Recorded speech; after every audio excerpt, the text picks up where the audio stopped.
Buenas noches. Vamos a leer en el libro de Mateo, capítulo 11.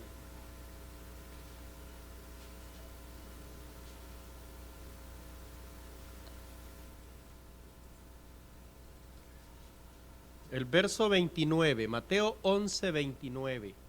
Es la porción que nos ocupa. Dice la palabra de Dios: llevad mi yugo sobre vosotros y aprended de mí, que soy manso y humilde de corazón, y hallaréis descanso para vuestras almas. Bueno, esta noche vamos a pensar en la humildad del Señor Jesucristo. Y para esto, hermanos, yo me pregunto, ¿quién es suficiente? ¿Quién? Bueno, y podemos apreciar su humildad. El hecho mismo de hacerse hombre ya es la máxima expresión de humildad. Imagínese que Dios se humilla con ver la tierra, lo dice la Biblia. Cuánto más con hacerse hombre, asumir un cuerpo semejante al nuestro. Podemos ver su humildad también en el vaso que elige para encarnarse. Habían tantas personas de la alta sociedad en su tiempo, pero él elige una mujer realmente pobre, María. Si al momento de parir y el día de la purificación no tuviese para un cordero, dice, ofrecerá un palomino. Bueno, ahí podemos ver la pobreza de esta mujer, el vaso que él elige. Bueno, el lugar para nacer ya es otra expresión de humildad. Y lo dice el himno, tan humilde fue el lugar en el pueblo de Judá, donde Cristo vino por amor de mí. Es una maravilla contemplar a Dios en una cuna. Aún podemos ver su humildad en el tipo de hombres que elige. En su tiempo habían herodianos, césares, habían pretorianos, los altos oficiales del ejército. Pero él elige gente, pescadores, gente del vulgo. No merecían tal vez una segunda mirada. Estos pescadores, podemos ver también su humildad expresada ahí en Juan, capítulo 13. Me imagino la reacción de Pedro. Qué escena más tremenda, qué impacto en la mente de este hombre. Y es que, hermanos, ver a Dios en el papel de siervo es perturbador para la mente humana. Tú me lavas los pies, porque en ese momento el Señor está eligiendo el lugar más extremo posible. Está eligiendo el lugar más bajo, el último, el más insignificante. Bueno, era tal ese lugar que a quienes se les delegaba no tenían derecho ni a su nombre. Era el lugar de un esclavo. No eran honrados, reconocidos, mucho menos recompensados. Yo quiero hacerle una pregunta. ¿Qué distancia hay entre la majestad y la esclavitud? ¿Ha pensado eso? ¿Qué distancia hay entre el trono de Dios y la cruz? ¿Qué distancia hay entre la exclamación de ángeles que no cesan día y noche de decirle santo, santo, santo, y la contradicción de un mundo de pecadores, crucifícale? Son medidas extremas. Imagínese, desde la majestad suprema hasta el cero de la ínfima servidumbre. Ahí vemos humildad. Hermano, el que era amo y señor del universo, el que existió en eternidad y perfección, en gloria y majestuosidad, en dominio y poder, el que mereció el honor y el servicio de todos los seres vivientes, imagínese, se humilla porque el Padre no pudo humillarlo. Él se humilla y Él toma el lugar de un esclavo. Me llama la atención un detalle: Jesucristo nunca se consideró por encima de nada. Es una pena. ¿Cuánto predicador se considera tan grande, tan algo, que él piensa que hay cosas que están por debajo? Jesucristo nunca se consideró por encima de nada. ¿Sabe por qué? Porque él vino a servir. La tarea de esclavo no afectaba su imagen. La tarea de esclavo no fue una molestia a su grandeza. Y estamos ante el grande. Qué impresionante lo que nosotros podemos ver de su humildad. Aún podemos ver la humildad en la forma en que condesciende. Imagínese, estaba hablando con un maestro, lo más inteligente de su tiempo, y te hablo cosas terrenales, no me entiendes, dice. ¿Ah? Y cómo él condesciende, hermanos, a enseñar a los sencillos como su servidor, que fue objeto de adoración en él. Te alabo, Padre, Señor del cielo, dice. Escondiste y la has revelado a los niños. Y cómo se toma el tiempo, hermanos, para explicarme el A, B, C espiritual, las letras primeras de la fe, y aún vuelve en paciencia a explicarnos. Ahí podemos ver aún la expresión de humildad del Señor. ¿Qué es humildad? Andar todo chorreado, careto, desgreñado. ¿Qué es humildad? Es que no es la humildad humana. Toque ese individuo y mirará lo terrible que es. ¿Qué es humildad? Humildad, hermanos, no es pensar menos de mí mismo. Eso no es humildad. Es que no sirvo, que soy ruin. Esa no es humildad. Es que no es pensar menos de mí mismo. Hermanos, el orgullo, sea exaltándose o arrastrándose rebajado, es detestable a Dios. Pensar menos de mí mismo no es humildad. ¿Sabe qué es humildad? Es pensar menos en. Mira la diferencia. No es pensar menos de. No, es pensar menos en mí mismo.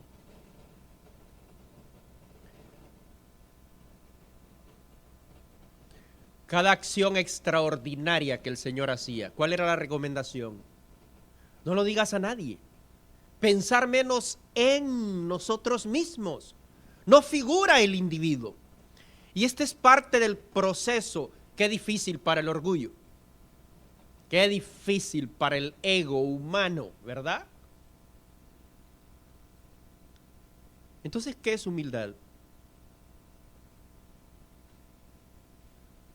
Bueno, hermano, humildad es bajeza de mente. No es que voy a andar con mi cabeza. No es esa la forma. Pero es una actitud mental. Hemos dicho que el Señor quiere perforar nuestra mente, dejar una marca, una impresión en ella de su carácter humilde. Entonces, humildad es bajeza de mente. Lo contrario es una mente altiva, que es arrogancia, es soberbia. Hermano, no te envanezcas. Una mente envuelta en humo, llena de vapores de su propia importancia. Esa es arrogancia. No te envanezcas para que no llegues a hacer nada. Lo contrario de eso es bajeza de mente. O sea, es el carácter de nuestra manera de pensar. ¿Cómo así? Porque esa es humildad. Tiene que ver con el carácter de mi manera de pensar. Tomar el lugar más bajo. Bueno, lo vemos en Juan 13, de lo que ya hablaba. Él ocupa el lugar más extremo, más bajo, el último, el más insignificante. Nadie pelea ese lugar. A nadie le interesa ese lugar. Yo me he preguntado, ¿por qué no pelearon por la toalla? ¿Por qué se ofendieron cuando uno pide un... Es más, eran tan insensibles. Mirar la escena, eran tan crueles, desnaturalizados, porque me imagino cómo tuvo que romper el corazón del Señor oír esa escena. Porque Él estaba hablando de su pasión y muerte. Y Él termina de relatar el sacrificio cuando ellos están pidiendo cosas de gloria, de honor, que lejos de lo... No rima con lo que ahí estaba tratando el Señor. A ellos les interesaba el prestigio, no compartir sus sentimientos. Ellos ignoraron que la gloria se alcanza por el camino de la cruz. ¿Cuánto hombre en el servicio al Señor quiere un trono cuando solo puede encontrar una cruz? ¿Qué es humildad? Tomar el lugar más bajo, contento. ¿Sabe de qué? De no gozar de importancia a los ojos de los demás. ¿A quién le importaba saber el nombre del esclavo? No eran reconocidos, no eran honrados, no eran recompensados, no figuraban. Pero esta es humildad, tomar el lugar más bajo, contento en no gozar de importancia a los ojos de nadie. ¿Qué es humildad? Imagínese que a usted se le ocurra invertir todos sus recursos. Usted diseña el edificio y usted mismo pone su energía, su fuerza, su tiempo, y usted lo elabora y está terminado. Excelente, ¿verdad? Y esta reunión es para hacer una inauguración del edificio que a usted le costó dinero, tiempo, sudor. Una obra magistral, ¿verdad? Extraordinaria. Y que en esta reunión de inaugurar su obra, que le ha costado tanto, a usted no se le tome en cuenta. ¿Cómo se sentirá? Sea honesto. Donde usted gastó tanto dinero, nadie más. Y usted lo dona a la iglesia para la obra del Señor. Y se inaugura en la reunión. Por eso estamos aquí. Y usted viene con toda la de ley, ¿verdad?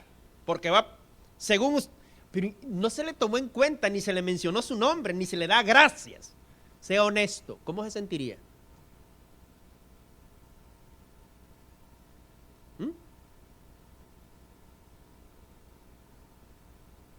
Entonces, ¿qué es humildad? En ese contexto. ¿Sabe qué es humildad? Gozarse en no ser tomado en cuenta después de una extraordinaria labor para Dios. Esa es humildad. ¿Y cómo es el carácter de nuestra manera de pensar? ¿Cómo se va expresando? Bueno, hermano, humildad significa aquello que es de baja condición. Esa es humildad. Era muy bajo lavar pies. ¿Quién iba a pelear por esa toalla? Pero esa es humildad, aquello que es de baja condición. Y es más, ofrecerse. ¿Sabe cómo? Sumiso.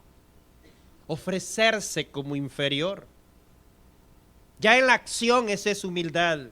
Hermano, hacer los trabajos más sencillos para las personas más simples. Siempre se le quiere servir al misionero, ¿verdad? Y tenerlo. No es que es malo. Siempre queremos servir a aquella persona que tiene prestigios. No es que es malo. Pero hermano, el Señor dijo, invita a quién. Pero esa persona vea que no figura en nuestro círculo social. Pero esa es humildad.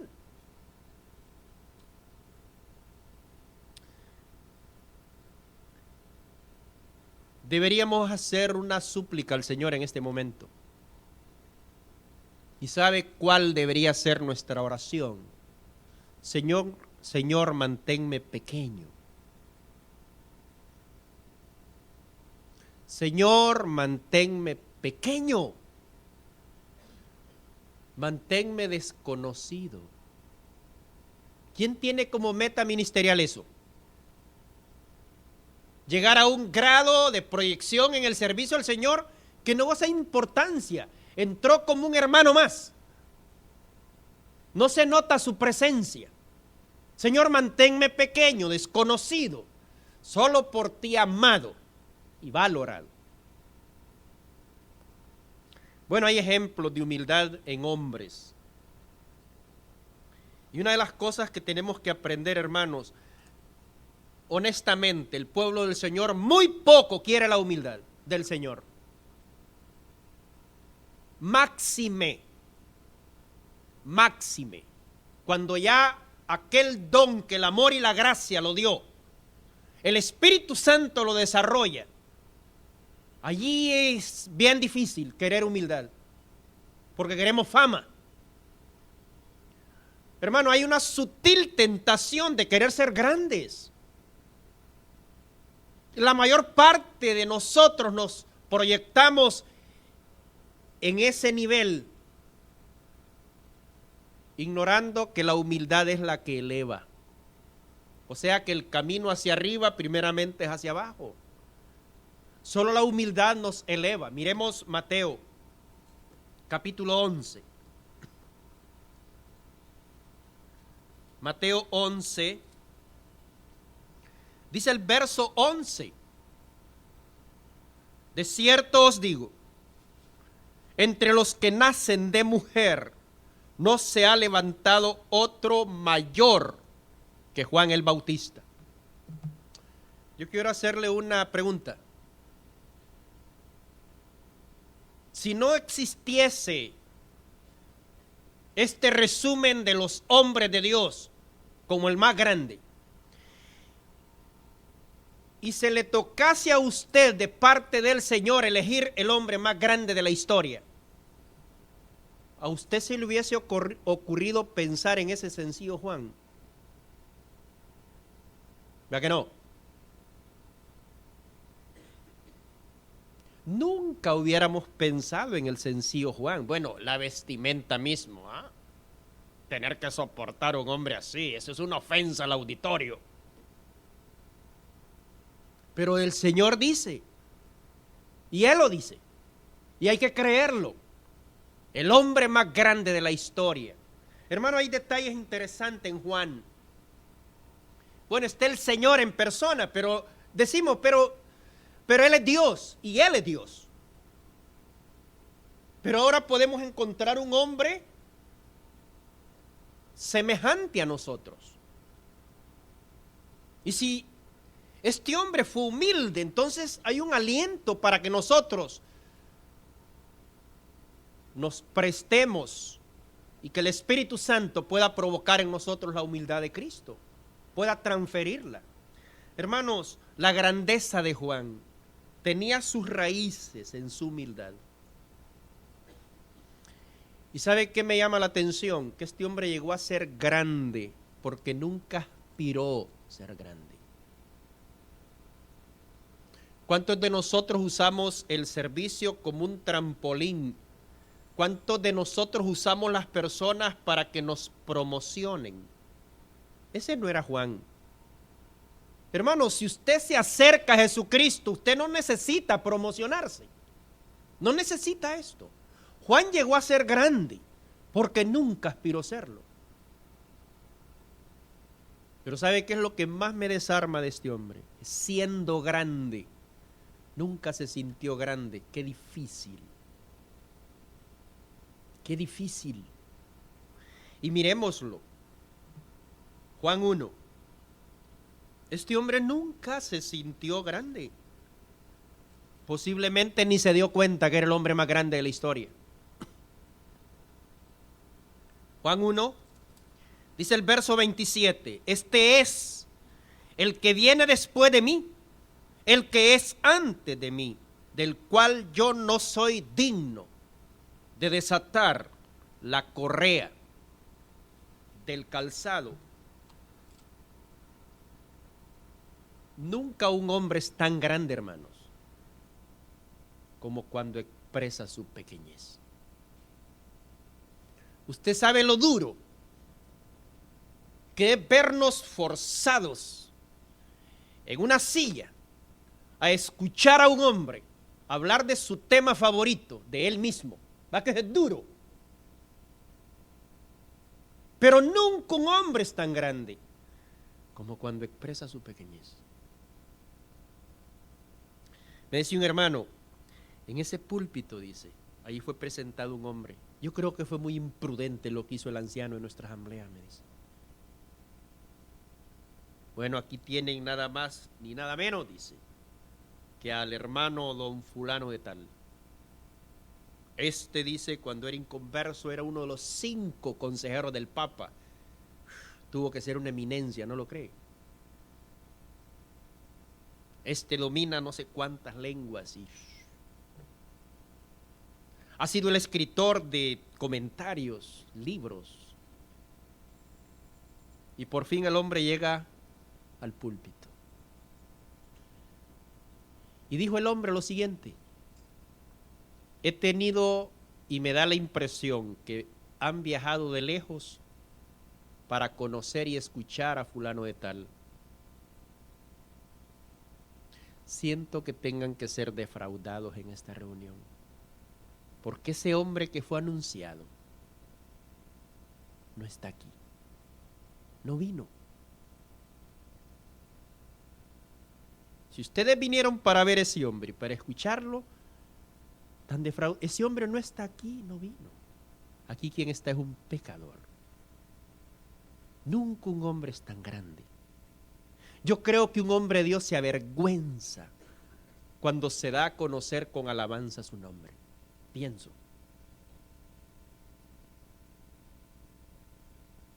¿Y qué es lo que está expresando aquí Juan?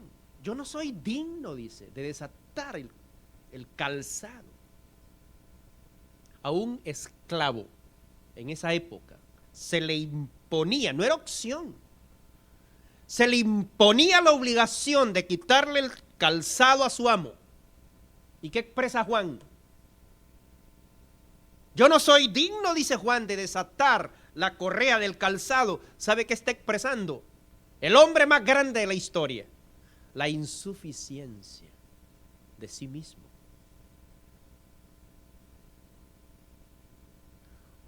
Juan considera que ni siquiera es digno para hacer lo que hace un esclavo. Miren, dice, yo ni siquiera a ese nivel llego, ¿verdad? Ni siquiera lo que hace un esclavo. No soy capaz, no soy suficiente. Hermano, Juan fue un servidor humilde de un maestro ilustre. Eso sí era lo maravilloso. ¿Ah? No soy digno. Qué tremendo, hermanos. Entonces nuestro lugar más exaltado es la humildad. ¿Sabe por qué? Porque el más semejante a Cristo, el más útil en su servicio, el más resplandeciente en su gloria, ser ese hombre humilde. Imagínese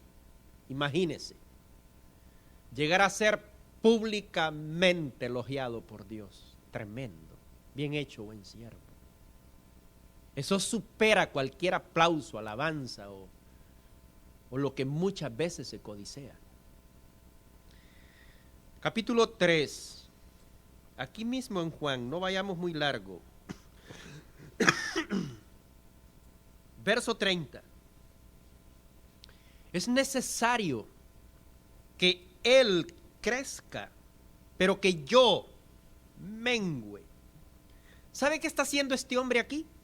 Aquí ya no está expresando su insuficiencia. Me imagino la escena. ¿Sabe qué hace este hombre aquí? Este hombre da un paso hacia atrás, refugiado tras de su amo, y se oculta de la atención. Aquí Juan tiene una meta. ¿Y qué meta más tremenda? ¿Sabe cuál? De crecer vaciarse a sí mismo ante los ojos de los demás. Esa es humildad. De crecer. ¿Y sabe qué está haciendo Juan? Está atrayendo la atención a su amo. Juan está empujándolo hacia adelante. Está incrementando su presencia, su estatura. Él debe crecer. Yo menguar. Y usted mira el libro de ese hombre. Pareciese que él habla de otro, aún en su escrito. Y aquel discípulo a quien amaba Jesús. Y aquel discípulo amado. Me apena, hay una Biblia que tengo, Biblia de estudio ampliada, vida, no sé cómo viene siendo el nombre. Y hay un bosquejito ahí del libro. Y al final dice doctor sin número de... Qué pena. Porque el autor del libro no menciona su nombre. Este era Juan. Y hay un detalle interesante en este hombre, hermanos. Juan trabajó incesantemente. ¿Sabe para qué? Para señalar a Cristo. Usted tiene un ministerio en esta iglesia. El enfoque de su ministerio debe estar en Cristo. El enfoque de su ministerio debe estar en la forma, cómo puede servir mejor a los más sencillos de esta iglesia. Eso. Y allí debe estar la lección centrada en nuestros corazones que nos deja este hombre, Juan. Qué tremendo, hermanos. Capítulo 1, nuevamente volvamos a Juan. Dice el verso 23. Dijo, yo soy la voz de uno que clama en el desierto. Disculpen. Dijo, yo soy la voz de uno que clama en el desierto. Enderezad el camino del Señor, como dijo el profeta Isaías.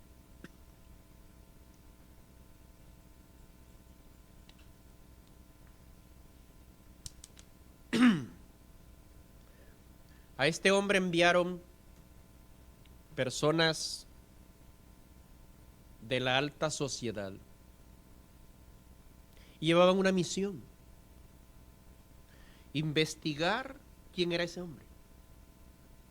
Y le hacen una pregunta: ¿qué dices de ti mismo? Me imagino verlos porque tenemos que reportar a los que nos enviaron. Cuéntanos, ¿qué dices de ti mismo? Yo quiero hacer una pregunta. ¿Tenía algo que contar ese hombre de sí mismo? Mucho. Me imagino verlo ahí todo despechugado, ¿verdad? Tocándose el mentón. Óigame, no se ha dado cuenta, yo soy de quien en la profecía figura 2 veces. Imagínese, es tal mi proyección ministerial, se me compara con uno de los profetas más grandes de la historia. Vengo con el espíritu y el poder de Elías. Bueno, yo soy hijo de sacerdote, como si fuera poco, soy primo del Mesías. Ese hombre tenía mucho que contar. A veces ni se nos pregunta: mira, hermano, yo soy director de un programa, mira, hermano. Este hombre tenía mucho que contar. ¿Y sabe qué dijo? ¿Sabe qué expresó? Es todo.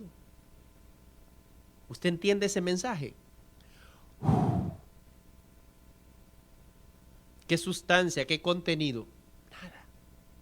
Él dijo de sí mismo: soy la voz. Porque esa es una voz, un sonido agudo. Mire, yo nomás soy un sonido. Qué humildad de hombre, ¿verdad? A mí me desarma esto. Qué impactante esto. Nomás soy un sonido agudo, pero algo sí pueden contar. Jesucristo es el verbo. Él es la palabra. Yo solo soy un sonido, solo soy un eco. Qué impactante, ¿verdad? Cristo es el verbo. Cristo es la palabra. Yo nomás soy un sonido. Eso es todo lo que era este hombre. Ah, hermano, Juan no tiene el manantial. Juan no puede calmar la sed. Juan no tiene la fuente de agua de vida. Entonces, ¿qué hace Juan? Un sonido agudo. Ah, hermano, él levanta un grito de socorro, un grito de importunidad, un grito de urgencia, una proclamación por parte de Dios. Porque eso es lo que él dice, la voz del que clama para todo aquel que está perdido, sediento, señalándoles quién es el Salvador. Sigamos mirando ahora al Señor hablando de ese hombre. Juan, capítulo 5.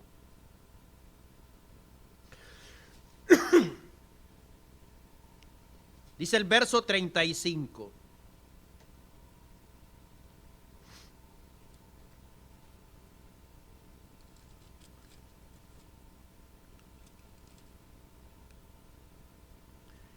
Él era antorcha que ardía y alumbraba, y vosotros quisisteis regocijaros por un tiempo en su luz.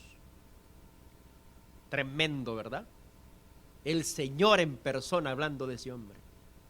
Ah, hermano, la llama viviente era Juan, de la actividad, del fervor del evangelio.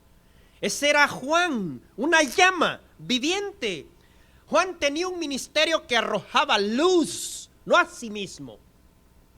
Ya hemos visto cómo él se oculta de la atención, incrementando la presencia de su maestro. Pero Juan, hermanos, tenía un ministerio, una vida que arrojaba luz a los demás. Un día el Señor está predicando junto al río.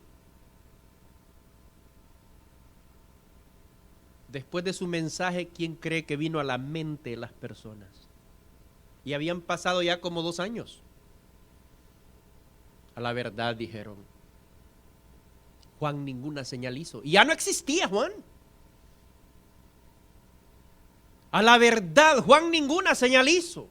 Pero todo lo que dijo de este era verdad. Puede ser que haya un hermano que nunca venga a este púlpito. Pero esa vida, hermano, arroja tanta luz que va a ser un impacto glorioso. Y esta era la vida de este hombre, hermano. Juan se consumió. Era antorcha que ardía, mire. Se consumió en el proceso de señalar de Jesús a los hombres. Que ese sea nuestro afán. Que nos consumamos, hermanos, aguerridos, intrépidos en pos de almas, consumirnos en el proceso de señalar de Jesús a los hombres. Ah, hermano, es inspirador realmente ver una vida que arde para Dios. Eso es lo más impactante que nosotros podríamos ver.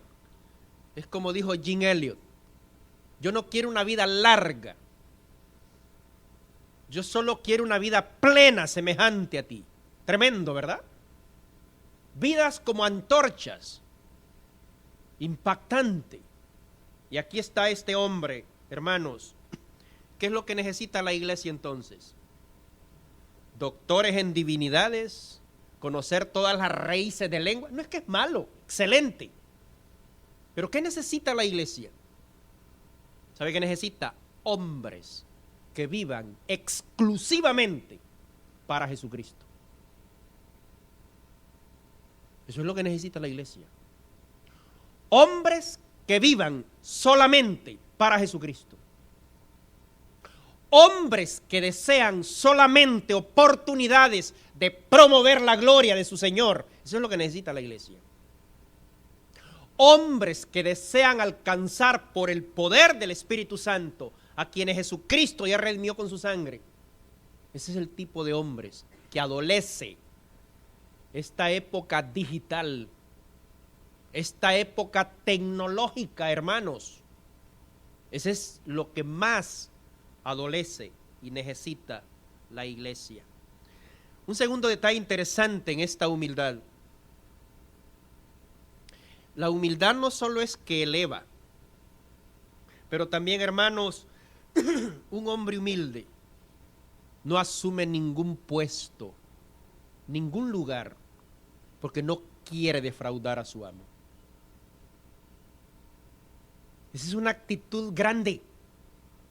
Un hombre humilde no quiere asumir, se lo repito, ningún puesto. Él no quiere defraudar a su amo, no quiere competir por esa gloria. Miremos capítulo 1 de Juan.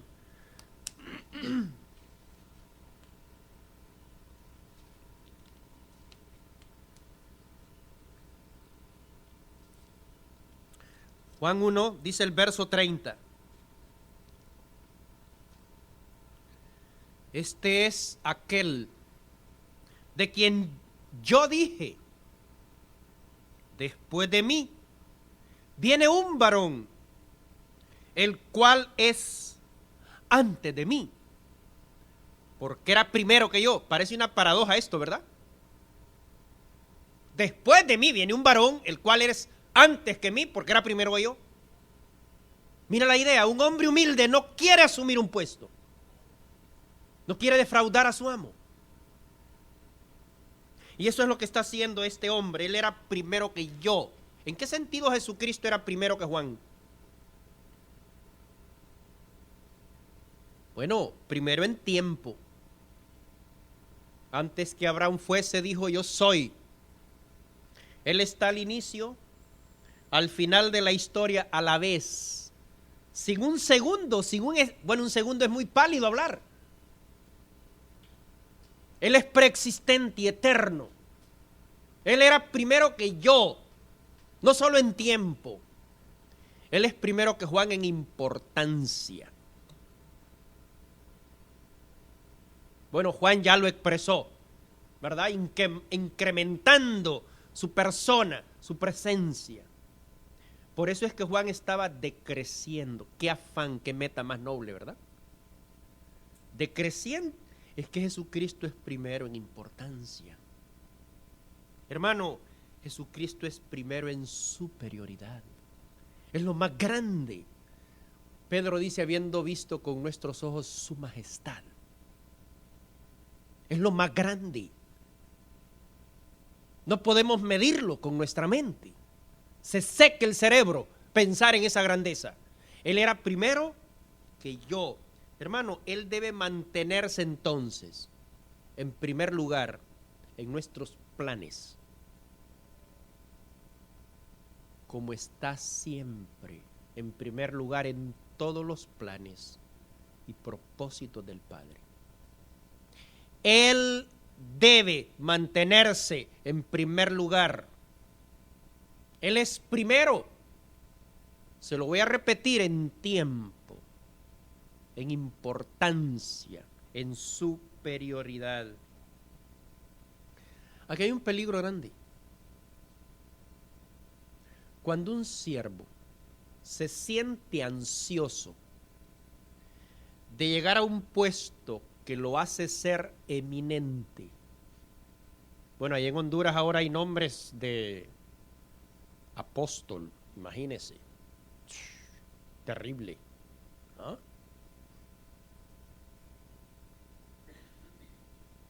Ahora están hablando en Centroamérica de mega iglesias, imagínese. ¿Usted sabe lo que es el G12? ¿Ha escuchado eso? ¿Sabe qué es lo que dijo un cardenal en esa época? En ese entonces, cuando se innovó el gobierno de los 12, Juan Pablo II era cardenal y el actual.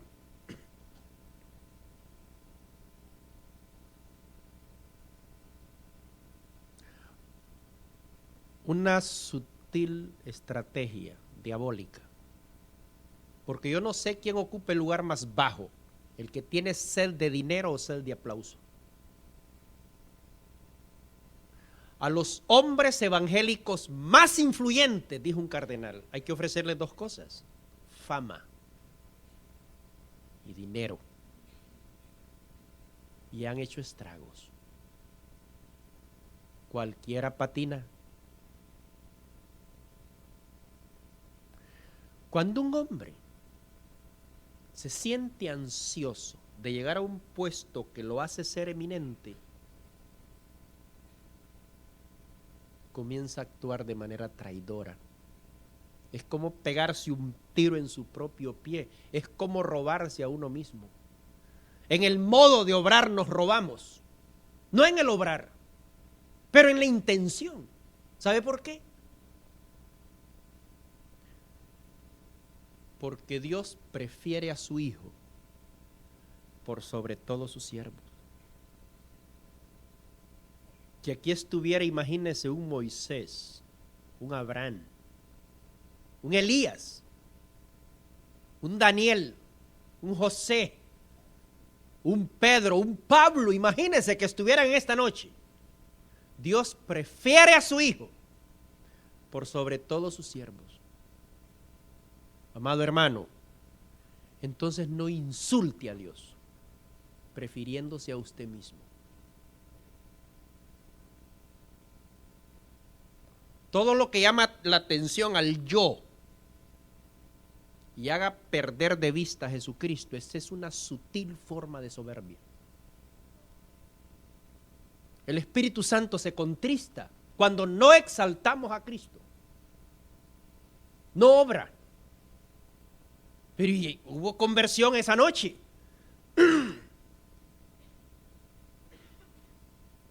No olvidemos, Dios honra el mensaje a pesar del mensajero. Hubieron varios aceptos. El hecho de que la obra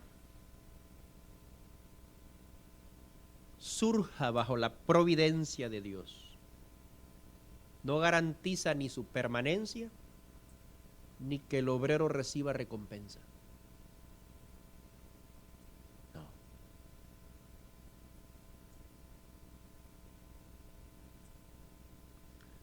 Un hombre humilde no asume impuesto, no quiere deshonrar al Señor. Juan dice, él era primero que yo. Qué humildad, ¿verdad? Génesis 41.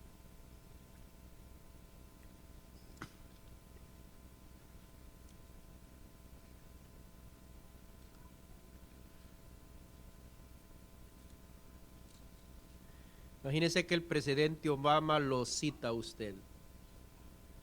¿Y dónde es el lugar donde tendría que comparecer? En Washington, ¿verdad? Bueno, he sabido que vos hablas varias lenguas. He sabido que tenés una influencia tremenda, ¿verdad? Y he sabido que sos capaz de resolverme un problema que yo tengo a nivel de esta nación.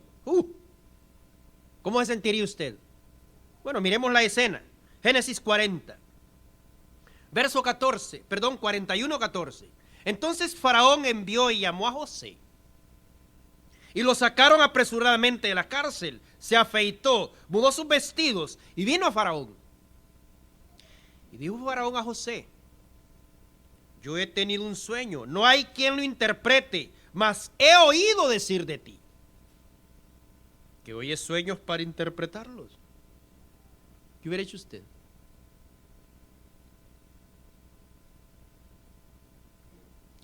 Mire el verso 16. Respondió José a Faraón diciendo, ¿qué dijo?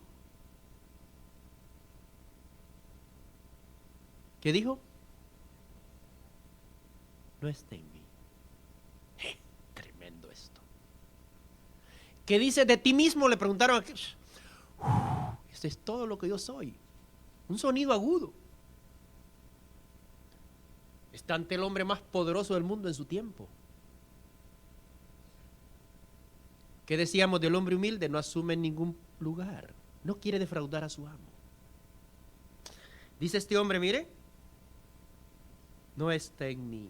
Dios será el que dé respuesta propicia a Faraón. Mire, Faraón no era un tonto.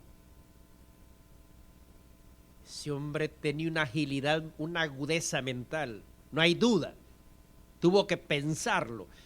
Si este hombre es capaz de darle la gloria a su Dios, este es el hombre que ocupo en mi imperio. Si este hombre no se toma nada para sí mismo, este es el hombre que yo necesito. Egipto se gobernará por tu palabra, dijo. Solo en el trono yo voy a ser mayor que tú. Y ordena que al pasar José se le postren. Hermano, qué impactante. ¿Qué está haciendo José aquí? ¿Qué estaba expresando Juan? Su insuficiencia, ¿verdad? ¿Cuál es su meta? De crecer. Pero ¿sabe qué está expresando aquí José? La incapacidad del mismo. He oído de ti. Bueno, tú interpretas sueños. No está en mí. La incapacidad de sí mismo. ¿Qué logró esa humildad en ese hombre? ¿Cuánto, hermano, un simple nombre, obrero, ya le echó a perder su cabeza? Anciano, misionero, máxime si es de la Real Academia de Balín, imagínense, terrible eso. ¿Sabe por qué Dios le permitió a este hombre ese puesto? Porque Dios sabía que esa posición no iba a corromper el corazón de José. Hay hermanos que un simple nombre ya no siguen tratando a los demás igual. Se dan esos casos. Sigamos mirando el hombre que no asume ningún lugar, no quiere defraudar a su amo. 1 Corintios 15.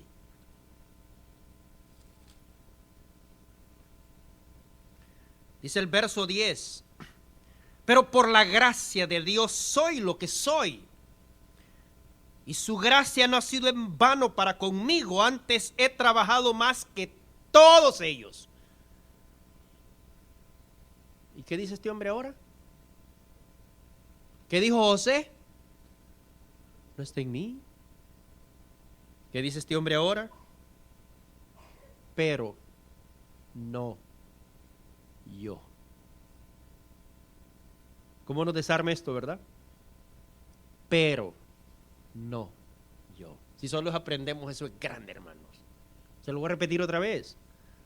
Pero no yo, sino la gracia de Dios en mí. Hermano, es difícil que un misionero en nuestro medio se mida con ese hombre. Es difícil. Es difícil. Un Livingstone, no sé. William Carey, no sé. C.T. Studd, terrible. Decía un hermano que después de la Biblia, la biografía de ese hombre cambió su vida. La esposa de ese hombre, ¿sabe qué escribió en la revista? Oren por 24 hombres para que apoyen junto con mi esposo la obra en el corazón del África. Pero esos hombres deben ser de acero, dice. Esos hombres tienen que ser sin camino, dice. Esos hombres tienen que ser del calibre de David Brainerd. No sé si así se expresa el nombre. Pero aún Studd queda muy pálido al par de un Pablo. ¿Y sabe qué dijo de sí mismo este hombre? ¿Sabe qué reconoce este hombre, hermanos? La gracia, dice Pablo, ha obrado tanto en este ministerio que mi sacrificio, mi esfuerzo humano es nada. Eso es lo que da a entender. Pablo hace un resumen de todo, desde Jerusalén hasta Lírico, dice. Lo ha llenado el evangelio, pero la gracia actuó tanto en esta obra que mi contribución humana, esto no es nada, dice Pablo. Mas no yo, la gracia de Dios en mí. De esa gracia este hombre extraía la provisión, el recurso, todo. Qué impactante, ¿verdad? Lo que podemos ver en este hombre. Sí, hermanos. 1 Corintios 2. ¿Hasta qué hora, hermano? ¿Están las 9?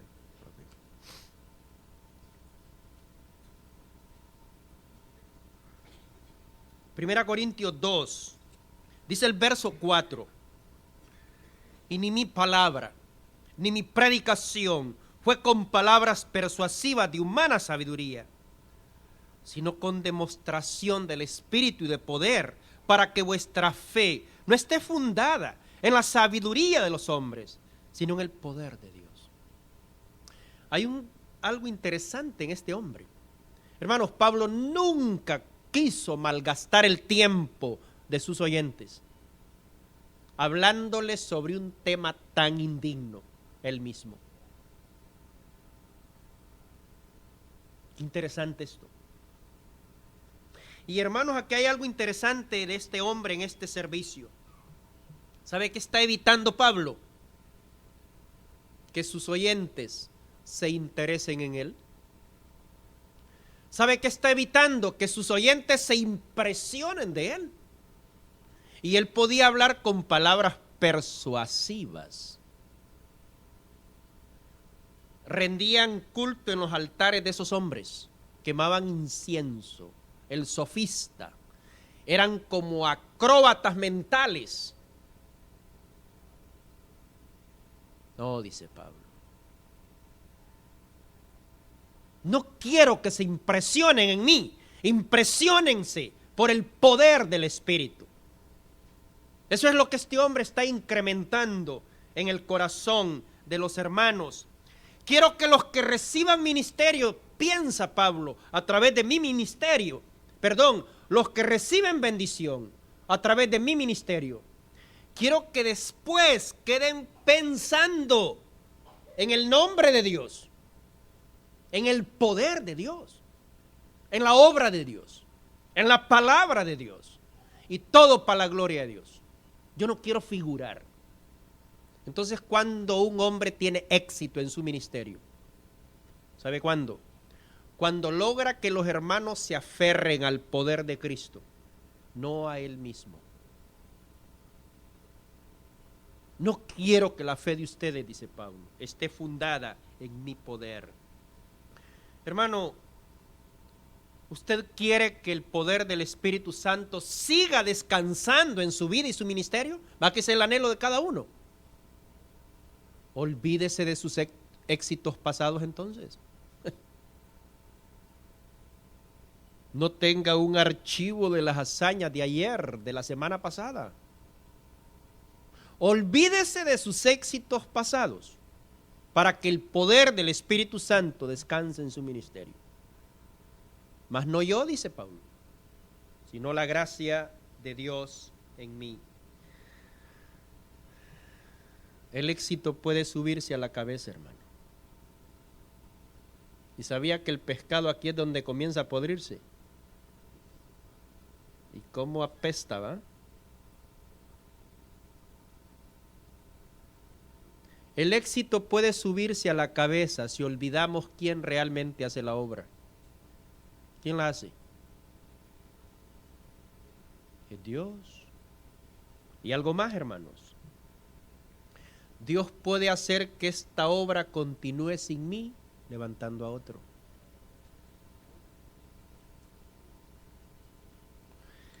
Último verso, 1 Corintios 4.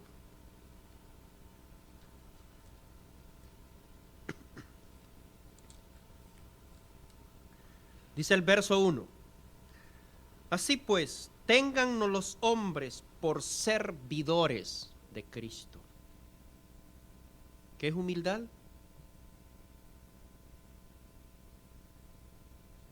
Contento de no gozar de importancia, ¿lo recuerda?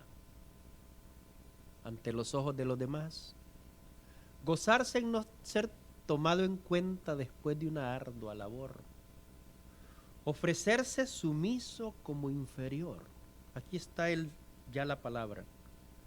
Ténganme como un siervo, uno que rema en la parte baja de un barco de guerra. Cuando alguien llegaba al barco, por decir algo, esta es la cubierta hacia el fondo. De la cubierta hacia arriba, bueno, ahí está el capitán, los oficiales, los marineros. Pero allá en el fondo,